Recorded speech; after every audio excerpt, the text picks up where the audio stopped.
Hi, my name is JaMarr John Johnson, and as of March 2019, I am the president of CoachMasters in Culver City, a Toastmasters club that's been around for almost 4 years, growing each and every day.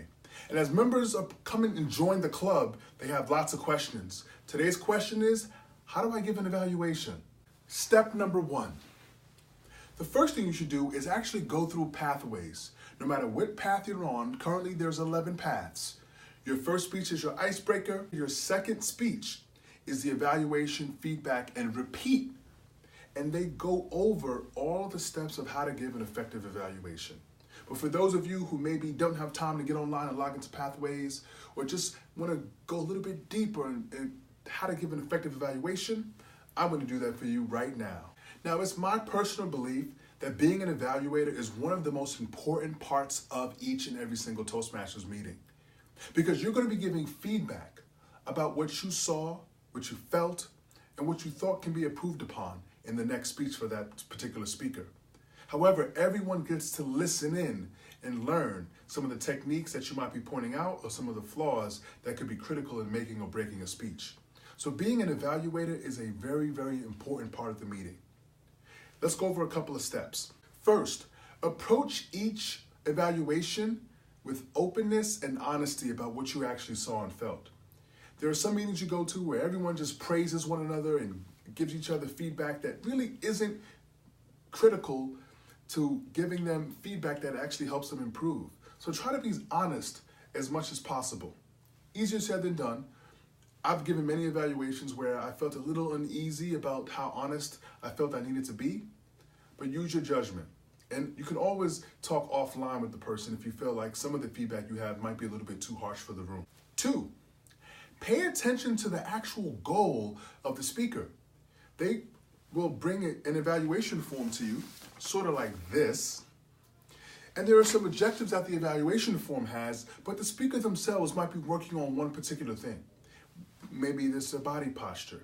Maybe it's their eye contact with the audience. Make sure you talk to the speaker beforehand so you know what to look for and what's most important to them. Now here's a big one. Evaluate the speaker's performance, not the speaker themselves. And what does that mean? That means that you're not evaluating the person so much as you're evaluating the content and the actual performance of the speaking. So whether that be they could improve their eye contact, whether that means they can improve their vocal variety, or whether they can improve their posture and their positioning to the audience. You're not supposed to be breaking down their character as a person or anything like that. It's not supposed to go that deep. We're just making an evaluation of how their speech felt to you, how you heard it, how you saw it, and what you thought could be improved upon. The next step is to report what you see, what you hear, and what you feel inside. Those are the 3 most important parts. Everyone learns differently. And we all know that there's a visual component to learning, there's an audio component to learning, and there's a kinesthetic. That kinesthetic is what you felt inside because of that speaker and what emotions they were able to bring out of you. It's always a good idea to point out one of those 3. Now here's one that's really important. You want to deliver your evaluation as if you were giving a speech yourself. You want to do it in an exemplary way because you will also gaining practice and sharpening your skill as a speaker. So keep that in mind as well. A lot of evaluators get out and they just kind of read it as if it's a report. You're really supposed to come out here and present an evaluation. Think of it as a 3-minute impromptu session, except you had a little bit of feedback from the speaker themselves. Give them feedback from the heart, keep it honest, and you will do great as an evaluator. Now, let's jump into a few bonus points. Make sure you get the evaluation form from the speaker beforehand so you can go through and find out what things to look out for. Very important. Personalize the language. Make sure that you're addressing the room that you're in, the audience, the speaker themselves. You want to personalize it as much as possible. And if you can give examples from other meetings and pull things back in from previous speakers, that's also very helpful. Evaluate the speech, not the person. Make sure the points are about how the speech could be better and what things could enhance the performance of the speech. Overall, promote self-esteem. You want to encourage the speaker, and one of the good techniques to use is a sandwich technique, where you come out first talking about, I love the way you did this. Here's something that I would improve upon. Perhaps your eye contact could have been a little bit better on the right side. However, I thought that the structure of your speech was outstanding, and I'm looking forward to another speech. So that's a good example of a sandwich technique.